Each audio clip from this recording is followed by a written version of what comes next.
Hello friends, welcome to my channel. வாங்க வீடியோக்குள்ளே போகலாம். வெஜிடபிள் பன்னீர் பிரியாணி செய்யலாம். அதுக்கு வந்து கேரட்டு, பீன்ஸு, உருளைக்கிழங்கு, கொஞ்சம் பட்டாணி எல்லாமே போட்டு நாங்கள் நல்லா கழுவி வச்சுருக்கோம். நல்லா எல்லாத்தையும் கட் பண்ணிவிட்டு வெங்காயம் ஒன்று கட் பண்ணி வச்சுருக்கோம், தக்காளி ஒன்று கட் பண்ணி வச்சுருக்கோம், இஞ்சி பூண்டு பேஸ்ட்டு. நம்ம எப்படி செய்கிறதுங்கிறத இப்போ நான் பார்க்கலாம். ஒரு வாணலில் கொஞ்சமாக எண்ணெய் விட்டு பன்னீரை இந்த சைஸ்க்கு நீங்கள் கட் பண்ணிக்கோங்க. கட் பண்ணிவிட்டு எண்ணெய் சூடானதுக்கப்புறம் வாணலில் பன்னீரை போட்டு கொஞ்சம் மஞ்சத்தூள், கொஞ்சம் வரமிளகாத்தூள், கொஞ்சம் கரம் மசாலா, லைட்டாக உப்பு போட்டு நல்லா இந்த மாதிரி மிக்ஸ் பண்ணி வச்சுக்கோங்க. இப்போ நம்ம பிரியாணி குக்கரில் செய்யலாம். குக்கர் வச்சுருக்கேன். கொஞ்சம் எண்ணெய் விட்டுக்கோங்க. நெய் 2 ஸ்பூன் போட்டுக்கோங்க. எண்ணெய் சூடாயிருச்சு. பட்டை போட்டுக்கோங்க, கிராம்பு போட்டுக்கோங்க, ஏலக்காய் போட்டுக்கோங்க, பிரிஞ்சி இலை போட்டுக்கோங்க. நல்லா மிக்ஸ் பண்ணி விடுங்க. வெங்காயம் போட்டுக்கோங்க. கட் பண்ணி வச்சுருந்த வெங்காயத்தை போட்டு நல்லா வதக்கி விடுங்க.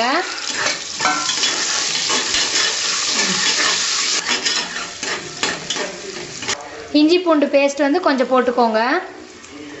1 ஸ்பூன் வர்ற அளவுக்கு போட்டுக்கோங்க. போட்டுட்டு அதையே நல்லா பச்சை வாசம் போகிற அளவுக்கு நல்லா வதக்கி விடுங்க. இது நல்லா பச்சை வாசம் போனதுக்கப்புறம் நம்ம தக்காளி போட்டுக்கலாம். தக்காளி போட்டு நல்லா வதக்கிக்கோங்க.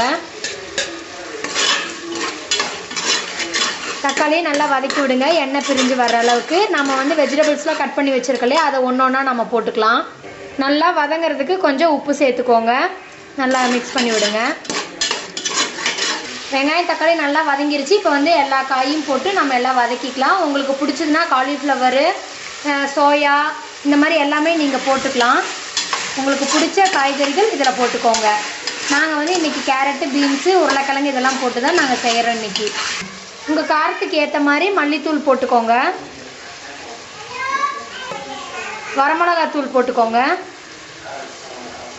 கரம் மசாலா போட்டுக்கோங்க. போட்டு இது எல்லாமே நம்ம மிக்ஸ் பண்ணி விடலாம்.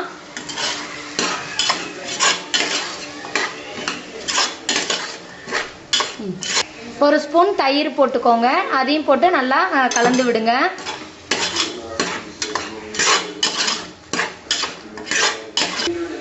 இன்றைக்கி நாங்கள் 2 டம்ளர் அரிசி எடுத்துருக்கோம். நல்லா இதை வாஷ் பண்ணி ஊற வச்சு வச்சுருக்கோம். 1 டம்ளர் அரிசிக்கு 2 டம்ளர் தண்ணி கணக்கு எடுத்துருக்கோம். வாங்க இதை நம்ம செய்யலாம். இப்போ காயெல்லாம் வணங்கிருச்சு. 4 டம்ளர் தண்ணி அளந்து ஊற்றிக்கலாம். தண்ணி ஊற்றிக்கோங்க 4 டம்ளரு. தேவையான அளவு உப்பு போட்டுக்கோங்க.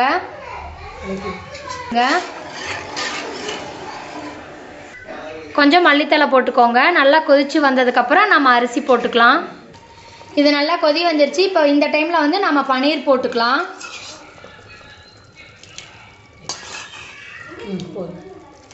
போட்டு நல்லா நம்ம மிக்ஸ் பண்ணிக்கலாம்.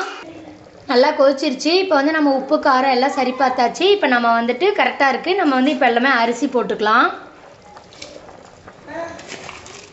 அரிசியெல்லாம் போட்டாச்சு. நல்லா ஒரு கலந்து விடுங்க. கலந்து விட்டு நம்ம குக்கர் மூடி வச்சிடலாம். குக்கர் மூடி வச்சு நீங்கள் 3 விசில் விட்டு இறக்கிக்கலாம். நாம் 3 விசில் வந்ததும் நம்ம இறக்கினோம்னா வெஜிடபிள் பன்னீர் பிரியாணி ரெடி ஆகிடும்.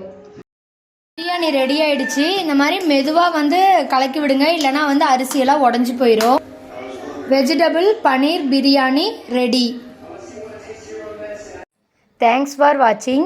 வீடியோ பிடிச்சிருந்தா லைக் பண்ணுங்கள், கமெண்ட் பண்ணுங்கள், ஷேர் பண்ணுங்கள், மறக்காமல் சப்ஸ்கிரைப் பண்ணுங்கள். Thank you friends.